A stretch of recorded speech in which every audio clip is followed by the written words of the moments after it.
ఎవ్వనిచే జనించు జగమెవ్వని లోపల నుండు లీనమై ఎవ్వని ఎందుడిందు పరమేశ్వరుడెవ్వడు మూల కారణం బెవ్వడు అనాది మధ్యలయుడెవ్వడు సర్వము దానైన వాడెవ్వడు వాని నాత్మబవు ఈశ్వరునే శరణంబు వేడెదన్.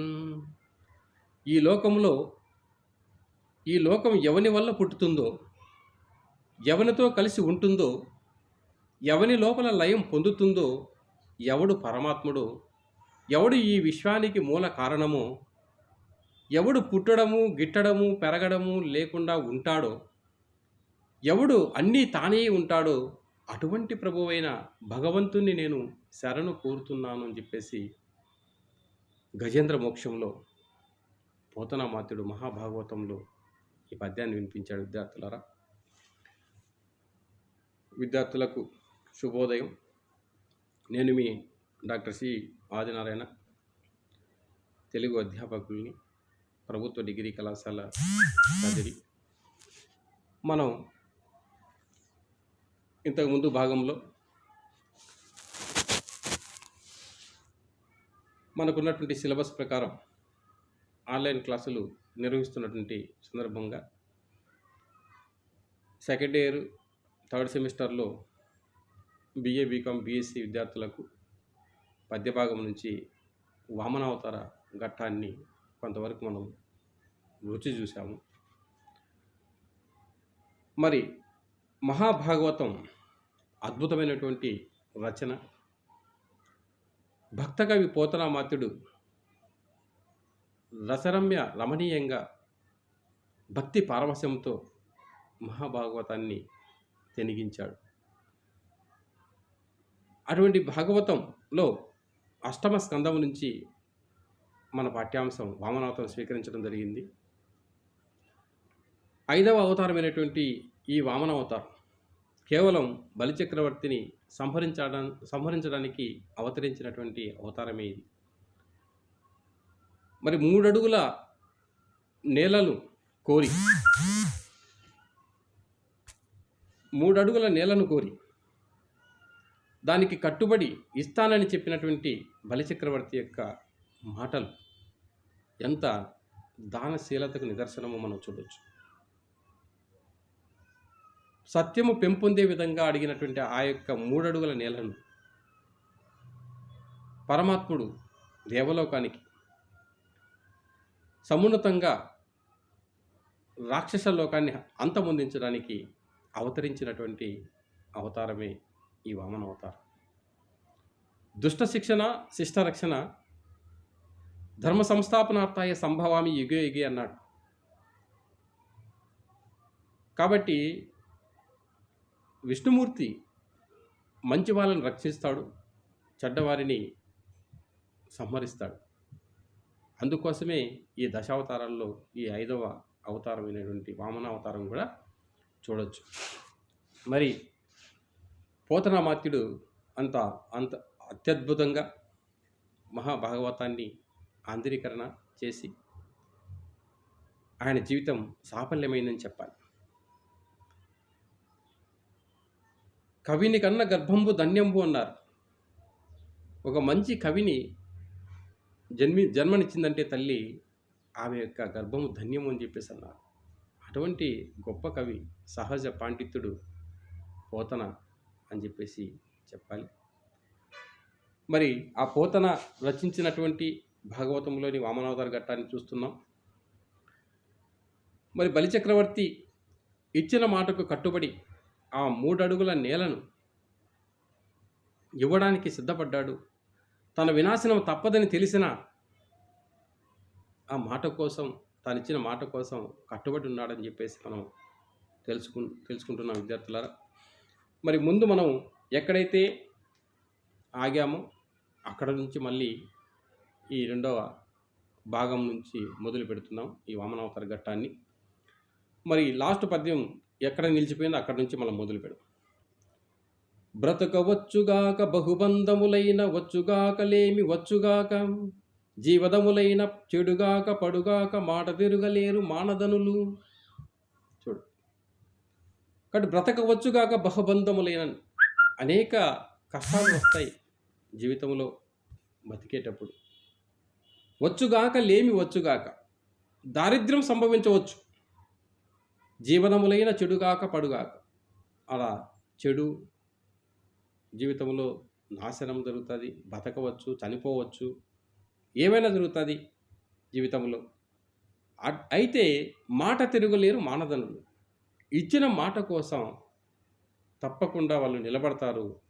అభిమానమని ధనముగా కలిగినటువంటి వారు, మరి అటువంటి వారు మాత్రం నిలబడతారు జీవితంలో మాట మీద అని చెప్పేసి భక్త కవి పోతనామాత్యుడు బలిచక్రవర్తి మీద ఎంత మాట నిలకడగా ఉందో ఆ విషయాన్ని బట్టి మనం చెప్పవచ్చు. అవసరంబునన్ ఆ సందర్భములో ధనుజలోకనాథుడైత వింధ్యావలి రాజవదన వదమరాల గమన వటుని కాళ్ళ గడువ వరహేల ఘటమున జలము తెచ్చి భర్త సన్నయిరింగిన్. ధనుజ లోకనాథుడు అంటే రాక్షసుల లోకానికి నాథుడు బలిచక్రవర్తి. దయిత అతడి భార్య వింధ్యావలి భార్య పేరు వింధ్యావలి. రాజవదన మదమరాల గమన, రాజహంస నడకలతో మదమరాల గమన, మత్తిచ్చినటువంటి నడకల చేత ఎలా అందంగా వయ్యారంగా నడుస్తుందో ఆ విధంగా. వటుని కాళ్ళ కడుగా, ఆ యొక్క వటుడు వచ్చినటువంటి వామనుడు ఆ వటుడికి కాళ్ళు కడగడం కోసం వరహేమ ఘటమును, ఒక బంగారు పల్లెములో జలము తెచ్చింది, నీటిని తెచ్చింది. భర్త సన్నయిరింగి, ఆ భర్త యొక్క మాట లేదా భర్త యొక్క కళ్ళు అనుసైగ తెలిసి తెచ్చిందని చెప్పవచ్చు. కాబట్టి రాక్షస లోకానికి ప్రభు అయినటువంటి బలిచక్రవర్తి, అతడి భార్య పేరు వింధ్యావలి. ఆమె ఒక బంగారు పల్లెములో నీళ్లు తీసుకొచ్చి ఇస్తోంది. ఎందుకు అంటే వామనుడి పాదాలు కడిగేకి. అలా రాజహంస నడకలతో వయ్యారంగా అద్భుతంగా నడుస్తూ వస్తోంది అని మనం చెప్పవచ్చు. అవసరమున కపట వటునకు దానవేంద్రుడిట్లనేయన్. ఆ సందర్భములో కపట వటుడు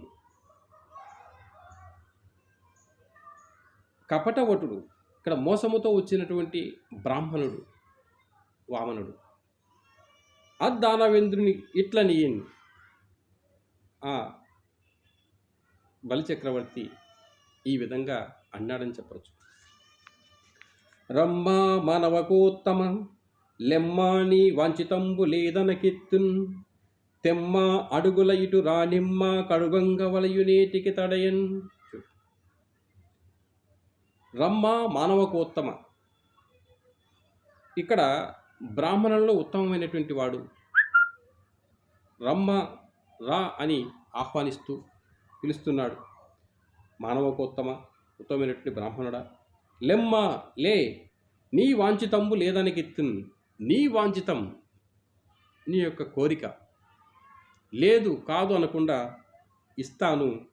తెమ్మ అడుగుల ఇటు రానిమ్మ, తీసుకురా నీ పాదములు తీసుకురా, ఇటురా నిమ్మ కడుగంగ వలయు నేటికి తడయన్, ఆలస్యము లేకుండా నీటితో కడగాలి, నీ పాదాలను ప్రక్షాళన చేయాలి, రా అని పిలుస్తున్నాడు బలిచక్రవర్తి వామనుని. కాబట్టి ఓ బ్రాహ్మణోత్తమ, లే, నీ కోరిక లేదనకుండా ఇస్తా, నీ పాదములు ముందుకు చాచు, తీసుకురా, కడగవలే, ఆలస్యం చేయకూడదు అని చెప్పేసి అంటున్నాడు బలిచక్రవర్తి. ఆ మాటకు కట్టుబడి మనం చెప్పచ్చు.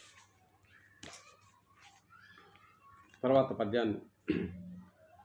బలి దైత్యేంద్రకర ద్వయీకృత జల ప్రక్షాళన వ్యాప్తికిన్, జలజాతాక్షుడు సాచే యోగి సుమన సంప్రార్థిత శ్రీదమున్, కలితానమ్ర రమా లలాట పదవీ కస్తూరికాశాదమున్, నలినామోదము రత్న నూపూరిత నానా వేదమున్ వాదమున్.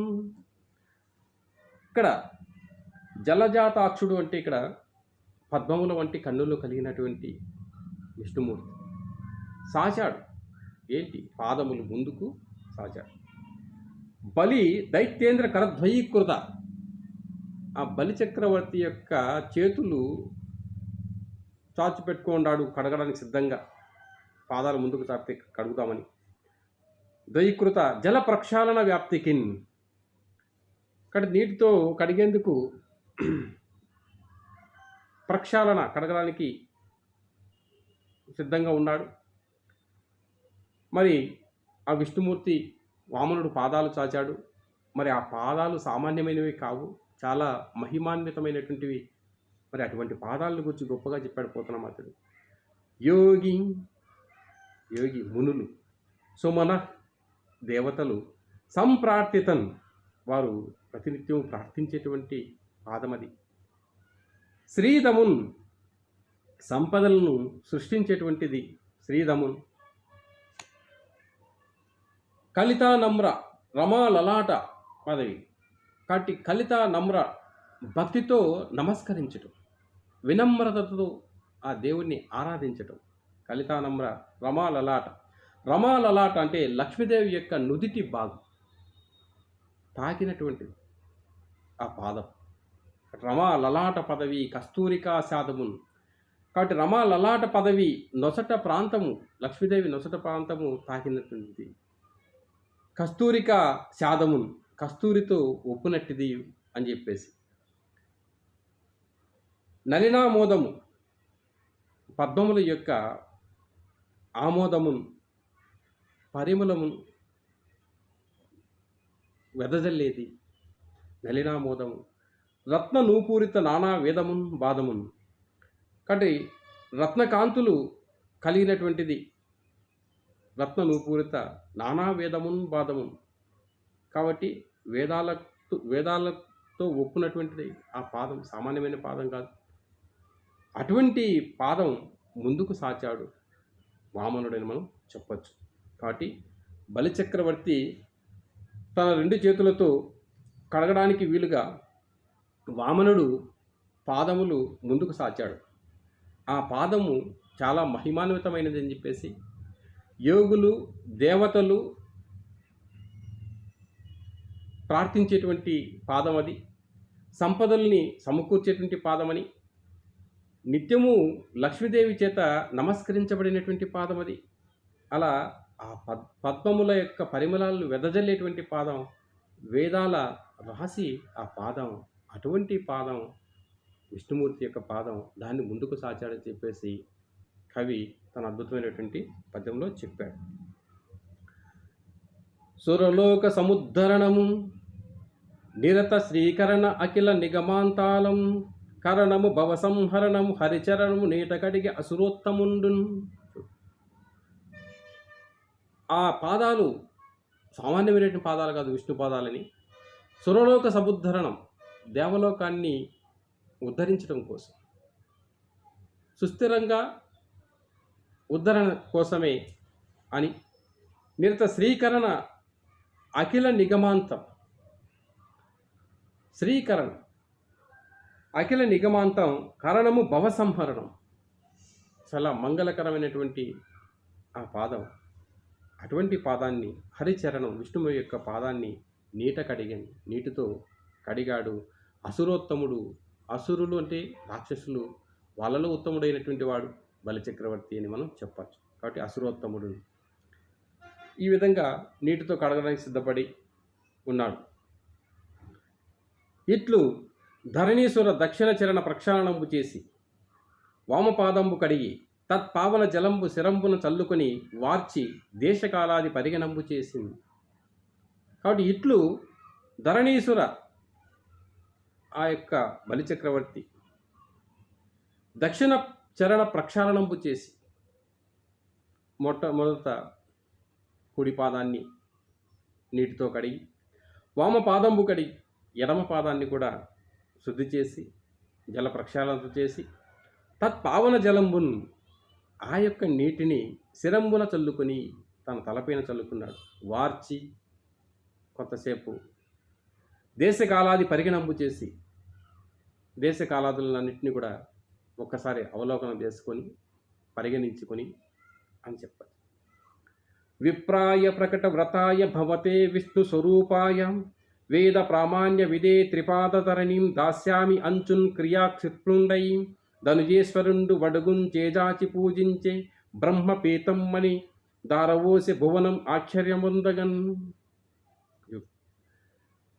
కాబట్టి ఇక్కడ ఈ పద్యంలో మనం వడుగు అంటే విష్ణుమూర్తి వామనుడు అలా చేజాచి అలా పూజించాడు చక్రవర్తి, ఈ బలి చక్రవర్తి. విప్రాయ ప్రకట వ్రతాయ భవతే. విప్రుడు అంటే బ్రాహ్మణుడు, ప్రకట వ్రతాయ ఆ వ్రతాల్లోంచి పుట్టినటువంటి వాడు ఆ యొక్క వామనుడు. విష్ణు స్వరూపాయ సాక్షాత్తు విష్ణుమూర్తి.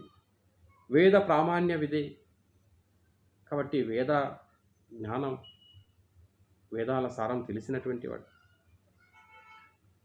అటువంటి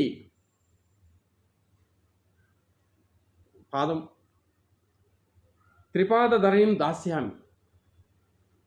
ఈ 3 అడుగుల నేలను దాస్యామి సమర్పిస్తున్నానని అంటూ క్రియాక్షిప్రుండై అంటే సత్వరమే వెంటనే ఇవ్వాలనేటువంటి కుతూహలం చేత ధనుయేశ్వరుడు ఆ యొక్క బలిచక్రవర్తి బడుగును చేజాచి పూజించి బ్రహ్మపీతం అని, కాబట్టి ఆ పరమేశ్వరుడికి మేలు కలుగుగాక, బ్రహ్మకు మేలు కలుగుగాక అని దారబోసెన్ ఆ నీటి దారను పోస్తున్నాడు.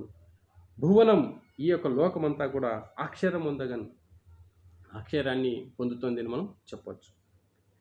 తత్కాలమున ఆ సందర్భంలో నీటదార పడనీయక అడ్డంబుగా కలశరంధ్ర మాపగాను తెలిసి హరియున్ కావ్యనేత్రుడు అటు కుశాగ్రంబున నడువ ఏకనేత్రుడయ్యన తండున్. కాబట్టి అలా కలశములో నుంచి నీటి ధార పడనీయకుండా అడ్డంగా కలశ రంధ్రం ఆపగా, ఆ నీటి ధార పడనీయకుండా కలశ రంధ్రంలోనికి అడ్డంగా ఉన్నాడు. ఎవరు? కావ్యనేత్రుడు అంటే శుక్రాచార్యుడు అడ్డుపడ్డాడు ఆ నీటిని పడనీయకుండా. ఎందుకు అంటే రాక్షసుల యొక్క వంశాన్ని మేలు కోరేటువంటి వాడు కాబట్టి ఇక్కడ అన్యాయం జరగకూడదని చివరికి ఆ ప్రవేశం చేశాడు. ఆ విధంగా అలా అడ్డుపడడంతో హరియున్ ఆ యొక్క విష్ణువు అయినటువంటి వామనుడు తెలుసుకొని కుశాగ్రంబునన్ ఒక దర్భ కొనతో పొడిచాడు. కుశాగ్రంబునన్ నడువ ఏకనేత్రుండై అతండున్. ఆ విధంగా దర్భకొనతో పొడవడం చేత ఆ యొక్క శుక్రాచార్యుడికి ఒక కన్ను పోయింది, ఒక కన్ను లేకపోవడం జరిగింది. కాబట్టి ఆ విధంగా నీటిని పడనీయకుండా ఆ కలశ రంధ్రానికి అడ్డుపడడంతో అది తెలుసుకున్నటువంటి విష్ణువు ఒక దర్భకొనతో ఆ యొక్క కలశ రంధ్రానికి పొడవడంతో ఒక కన్ను పోవడం జరుగుతుంది శుక్రాచార్యుడికి. ఆ సందర్భంలో మనం చెప్పవచ్చు. అంత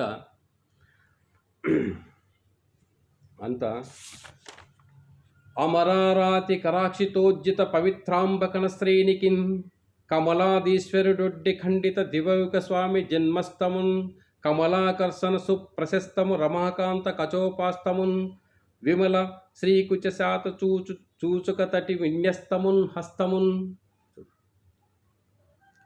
ఇక్కడ కమలాదీశ్వరుడు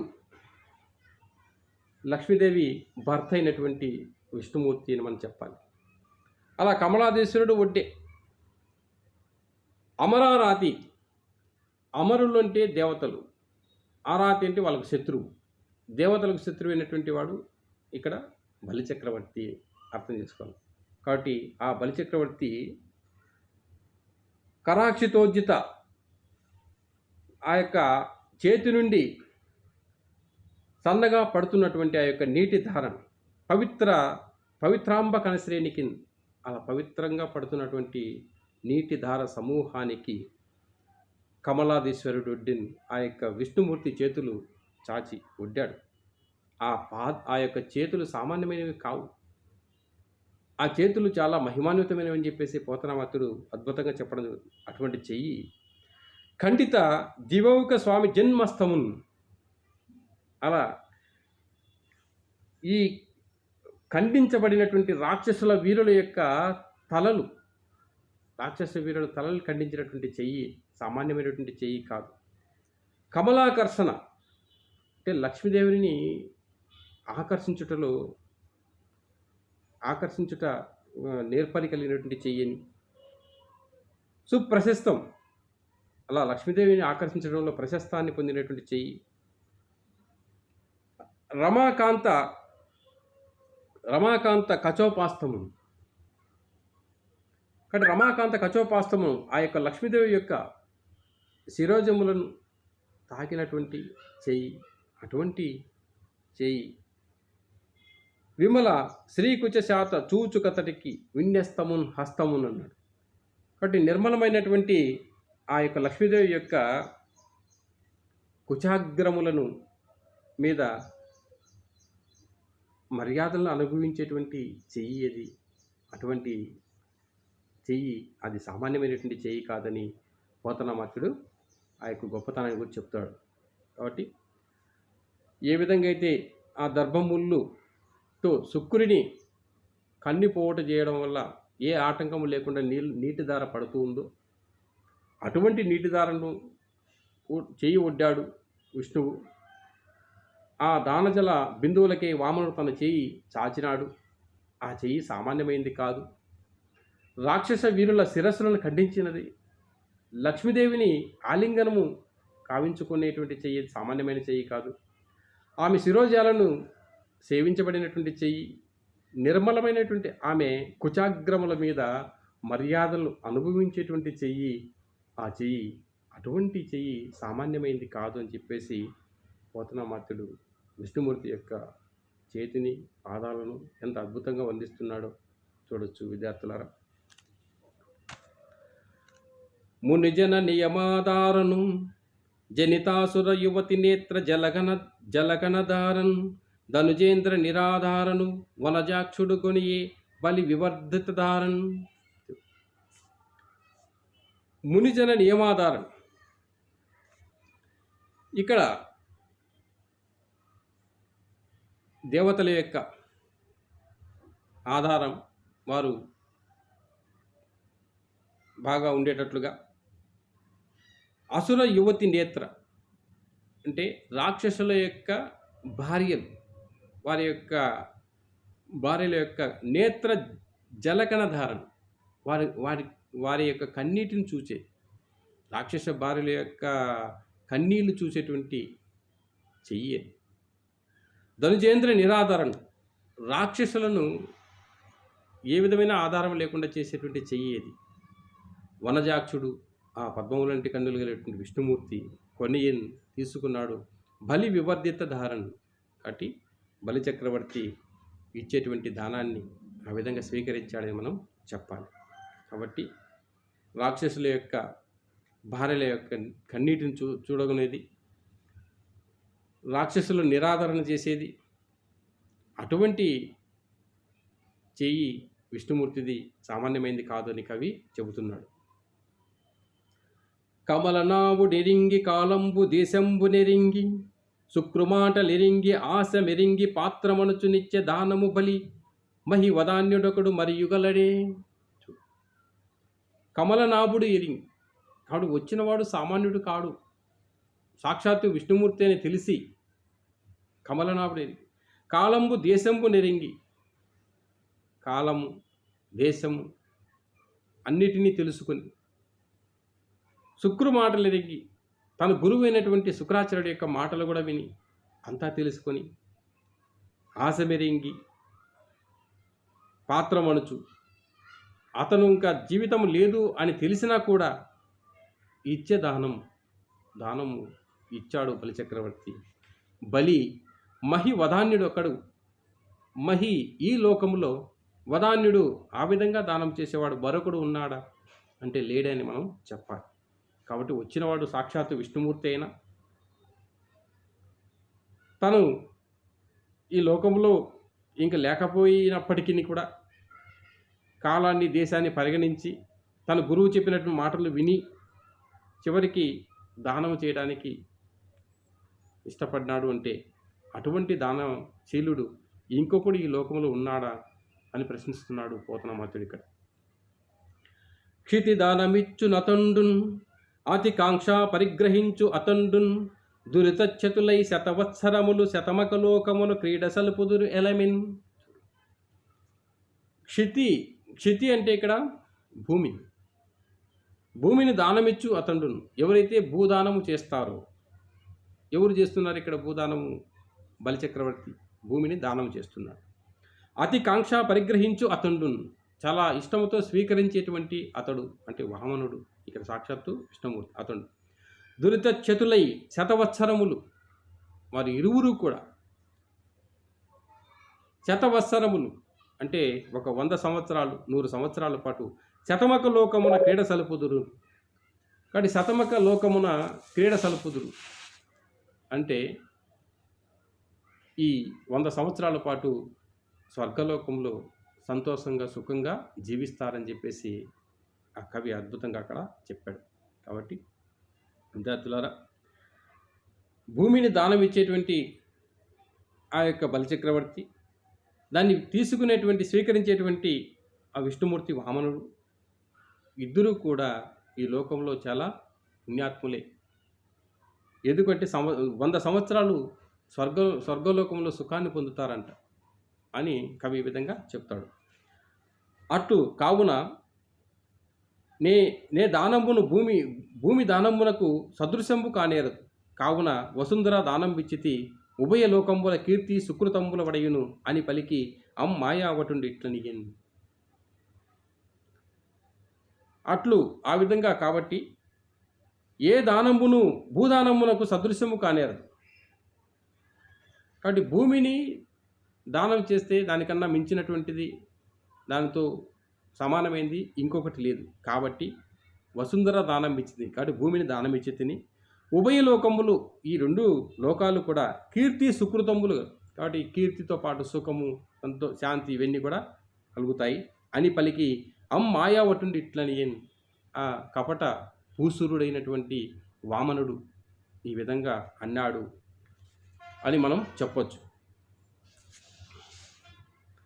ఇది ఏమి వేడితినని నీమది వగవగ దారబోయుమా సత్యము పెంపొందగ కోరిన అర్థం విధి ఇది ఇచ్చుట ముజ్జగంబులిచ్చుట మాకున్.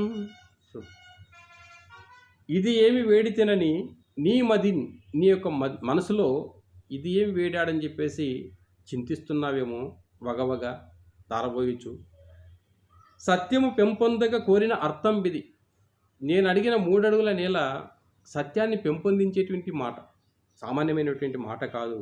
ఇది ఇచ్చుటన్ అంటే ఈ 3 అడుగుల నేల ఇచ్చుట ముజ్జగంబులు ఇచ్చుట మాకు 3 లోకాలు నాకు ఇచ్చేసినట్లే అని అంటాడు వామనుడు బలిచక్రవర్తితో ఆ విధంగా. కాబట్టి ఇది ఏమి వేడాడు అని చెప్పి నీ మనసులో చింతిస్తున్నావో ఏమో, సత్యాన్ని పెంపొందించే మాట ఇది, పెంపొందే మాట. మరి ఈ 3 అడుగులను నేలను దానం చేస్తే ముల్లోకాలు నాకు ఇచ్చేసినట్లే అని చెప్పేసి అంటాడు ఆ విధంగా వామనుడు. అని పలికిన పలుకులకు హర్ష నిర్భర చేతస్కునుడై వైరోచనుండు అని పలికినటువంటి మాటలకు చాలా సంతోషిస్తూ నిర్భర చేతస్కుండై, ఏ విధంగా ఏమి చేయలేనటువంటి పరిస్థితుల్లో వైరోచనుడు అంటే విరోచనుడి యొక్క కుమారుడు, వైరోచనుడు అంటే బలిచక్రవర్తి ఇక్కడ అర్థం చేసుకోవాలి. ఈ విధంగా మాట్లాడుతున్నారు. పుట్టి నేర్చుకొనిను పుట్టక నేర్చెను చిట్టి బుద్ధులిట్టి పొట్టివడుగు పొట్టనున్న వెళ్ళ భూమిలో అని నవ్వి ఎలమి ధరణి దానం ఇచ్చినప్పుడు. పుట్టి నేర్చుకునేను పుట్టక నేర్చును. పుట్టిన తర్వాత నేర్చుకున్నాడా? పుట్టక ముందే గర్భములే నేర్చుకున్నాడా? చిట్టి బుద్ధులిట్టి పొట్టివడుగు, ఈ పొట్టివాడైనటువంటి వడుగు ఈ బ్రాహ్మణ పిల్లవాడు వామనుడు చిట్టి మాటలు మాట్లాడుతూ ముద్దుగా పొట్టనున్న వెళ్ళ భూమిలో నవ్వి, వాడి కడుపులో అన్ని మాయలున్నాయని చెప్పేసి అనుకున్నాడు బలిచక్రవర్తి.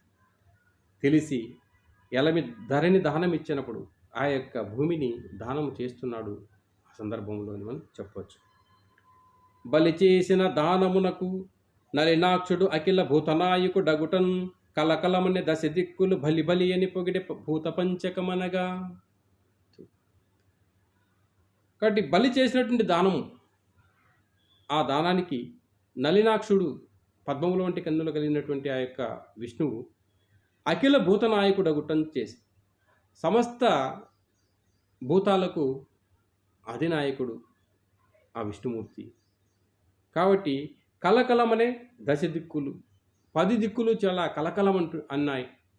భళా భళా అని పొగిడాయి పంచభూతాలు ఈ విధంగా అని పోతనామాత్యుడు అద్భుతంగా చెబుతున్నాడు. కాబట్టి బలి చేసేటువంటి దానానికి పద్మముల కన్నులు కలిగినటువంటి ఆ యొక్క వామనుడు సమస్త భూతాలకు అధినాయకుడు కాబట్టి ఈ 10 దిక్కులు కలకలమని ధ్వనిస్తూ భలా భలామని ఈ పంచభూతాలు పొగుడుతున్నాయి ఆ బలిచక్రవర్తి ఇచ్చినటువంటి దానానికి అని మనం చెప్పచ్చు. గ్రహ మునీంద్ర సిద్ధ గంధర్వ కిన్నర యక్ష పక్షి దేవతాహిపతులు పొగిడి అతని పెంపు పుష్ప వర్షంబులు కురిసి దేవతూర్య కోటి మరెసన్. గ్రహాలు, మునులు మునీంద్రులు, సిద్ధులు, గంధర్వులు, కిన్నెరలు, యక్ష పక్షి దేవతాహిపతులు, యక్షులు, గంధర్వులు,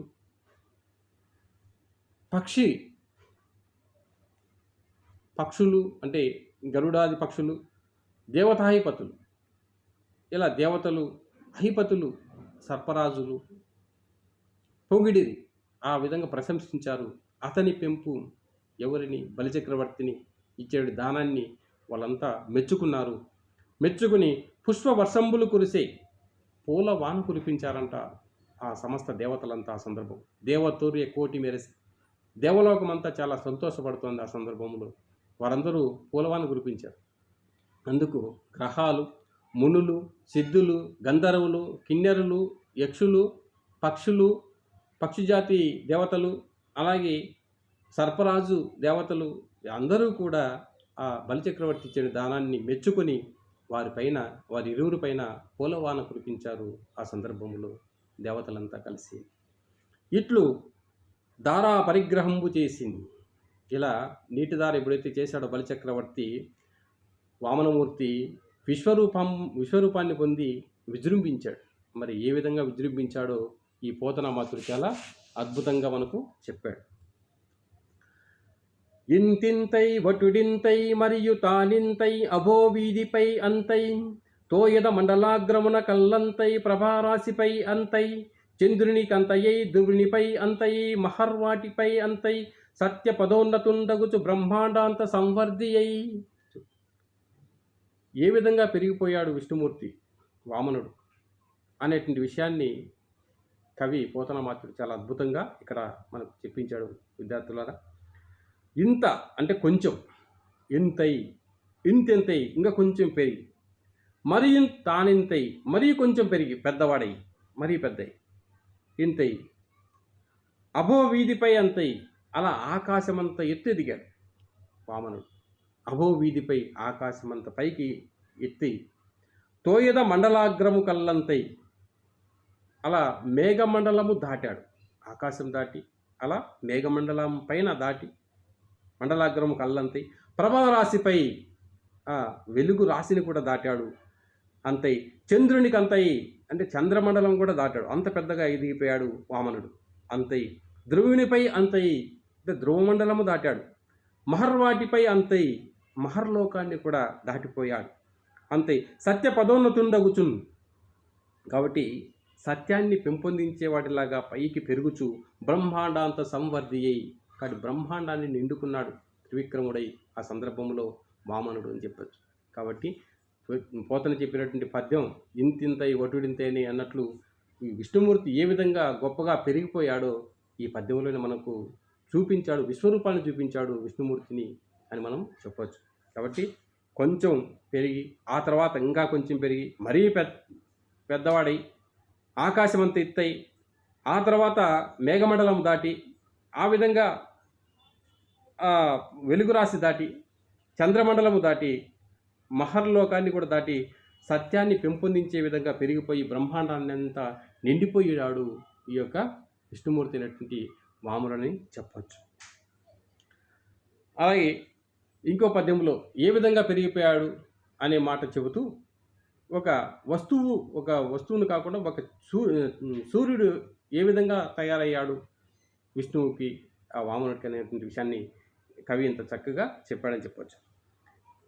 రవిబింబం ఉపమింప పాత్రముగు ఛత్రంపై శిరోరత్నమై శ్రవణాలంకృతమై గణాభరణమై సౌవర్ణ కేయూరమై చవిమత్ కంకణమై కటిస్థలి ఉదంచ ద్వస్తమై నూపుర ప్రవరంబై పదపీఠమై వటుడు తా బ్రహ్మాండంబు నిండుచోన్. మరి వామనుడు ఏ విధంగా పెరిగాడు, మొత్తం విశ్వవ్యాప్తమైపోయాడు.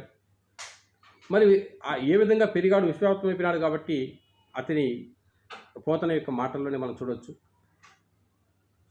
అలా వామనుడు రవిబింబం ఉపమింప పాత్రముగు ఛత్రంపై, రవిబింబం అంటే సూర్యబింబాన్ని తీసుకున్నాడు, పోల్స్తున్నాడు సూర్యబింబంతో.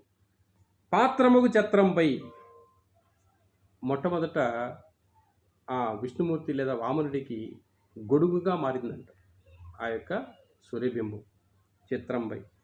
శిరోరత్నమై తలకు ఆభరణమై ఒక కిరీటంగా మారిపోయింది ఆ యొక్క సూర్యబింబం. శ్రవణాలంకృతమై, శ్రవణాలంకృతమై అంటే చెవులకు కుండలమైపోయింది ఆ యొక్క సూర్యబింబం. గణాభరణమై కంఠానికి ఆభరణంగా మారిపోయింది. సౌవర్ణ కేయూరమై బంగారములతో చేసినటువంటి ఆ యొక్క భుజకీర్తులుగా మారిపోయింది ఆ యొక్క సూర్యబింబం. చవిమత్ కంకణమై చేతులకు కడియాలుగా మారిపోయింది. కటిస్థల ఉదంచ ధ్వస్త్రమై మొల ప్రదేశానికి ఒక గంటగా మారిపోయింది ఆ సూర్యబింబం. నూపుర ప్రవరంపై అలా కాలి అందెగా మారిపోయింది, చక్కని కాలి అందెలుగా మారిపోయింది. పదపీఠమై పాదాలకు పీటగా మారిపోయింది. చివరికి వటుడు అంటే ఆ యొక్క భూసుడైనటువంటి బ్రాహ్మణుడైనటువంటి ఈ యొక్క వామనుడు తా బ్రహ్మాండము నిండుచోన్, కాబట్టి బ్రహ్మాండంతా నిండుకున్నాడు, పూర్తిగా పెరిగిపోయాడు. ఈ విధంగా మనం చెప్పచ్చు. కాబట్టి అందుకు సూర్యబింబాన్ని ఒక వస్తువులాగా ఎలా దించాడో పైనుంచి కింది స్థాయి వరకు ఈ పద్యములో విశ్వరూపం ఏ విధంగా దాల్చాడో ఈ వామనుడు అనేటువంటి విషయాన్ని మనకు ఇంత అద్భుతంగా చెప్పాడు పోతనామాత్యుడు. కాబట్టి అటువంటి సూర్యబింబము మొట్టమొదట ఆ వామనుడికి గొడుగుగా మారిందని, ఆ తర్వాత తలకు కిరీటంగా మారిందని, అటు పిమ్మట చెవులకు కుండలముగా మారిపోయింది, ఆ తర్వాత కంఠానికి ఒక ఆభరణంగా మారింది, తర్వాత చేతులకు భుజకీర్తిగా మారింది సూర్యబింబం, తర్వాత చేతికి కడియాలుగా మారిపోయింది, తర్వాత మొల ప్రదేశానికి గంటగా మారింది ఆ సూర్యబింబం, చివరికి పాదాలకు పీటగా మారింది, ఒక పీఠంగా మారిపోయింది. ఆ విధంగా ఎదిగిపోయాడు వామనుడు విష్ణుమూర్తి అవతారం. అలా 3 అడుగుల నేలను పూర్తిగా తొక్కి బలిచక్రవర్తిని కాళ్ళతో వామ పాదాలతో తొక్కేస్తాడు చివరికి. ఈ విధంగా మనం చెప్పవచ్చు.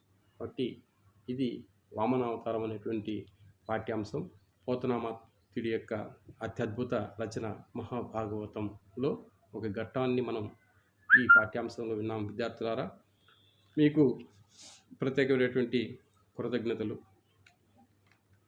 చెప్పుకుంటూ సెలవు తీసుకుంటున్నాను. Thank you.